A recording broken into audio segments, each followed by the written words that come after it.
আসসালামু আলাইকুম। Hi guys, আপনারা কেমন আছেন? আশা করি আল্লাহর রহমতে ভালো আছেন। দেখেন, আমি একটা ভিডিও নিয়ে আসছিলাম। একটা মাকসালা পুরানটা খুইলে আরেক জায়গায় লাগাতে হবে। তো ওই জায়গার মাকসালাটা আবার ভেঙে গেছে, তার জন্য লাগাতে হবে। তো আর জায়গায় খুইলে এই মাকসালাটা ওই জায়গায় লাগাতে হবে, আর ওইটা খুইলে ফেলাই দিতে হবে। ওই মাকসালাটা শাখান উপরে থেকে পইরা মনে করেন যে ভেঙে গেছে। তো আল্লাহর রহমতে মানুষে বাইসে গেছে, মানুষে ছিল না। নিচে মানুষ থাকলে তো একটা সমস্যা ছিল, একটা দুর্ঘটনা হয়তো বড় ধরনের। তো আলহামদুলিল্লাহ, বাঁচানোর মালিক আল্লাহ। তো আপনারা কাজ করবেন, খুব সতর্কভাবে কাজ করবেন, হুঁশিয়ারভাবে কাজ করবেন, সতর্কভাবে কাজ করবেন। কারণ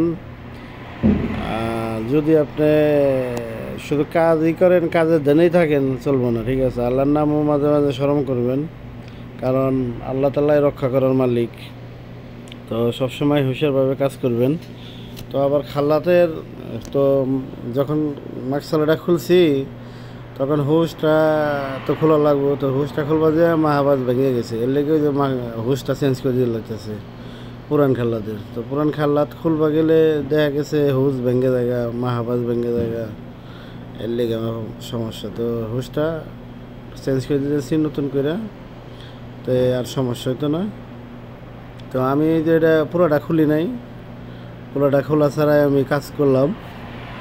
কারণ মাকসাল আমি তো খুলে এলাইছি, নিচে শোয়া এলাইছি, এর লেগে আর কি সমস্যা নাই।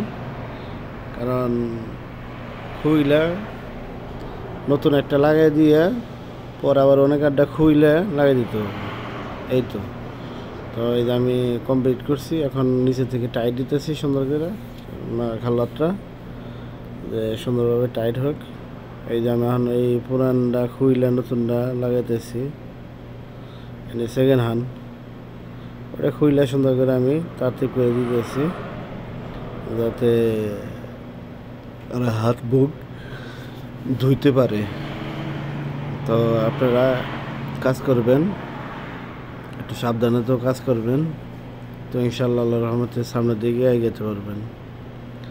তো এই যে আমি লাগাইছি, হলুদ লাগাইতেছি, সুন্দর করে টাইট দিতেছি। গরম পানির লাইন, ঠান্ডা পানির লাইন সব সুন্দর করে, কোন দিকে কোনটা, বাম সাইডে গরমের লাইন থাকে, ডান সাইডে ঠান্ডার লাইনের লাইন থাকে। তো ওইভাবে হিসাব করে হোসটি লাগাই দিবেন, তো কামটা সুন্দর হইব, সমস্যা হতো না। তো সিলিকনও দিতে হয় এটা লাগালে, কারণ সিলিকন দিলে এই জিনিসটা মজবুত হয়ে থাকে। ভেঙে গেলেও আর কি নিচের থেকে পানি পড়বো, নিচে পানি পড়বো না আর কি, উপর থেকে নিচে পানি পড়তো।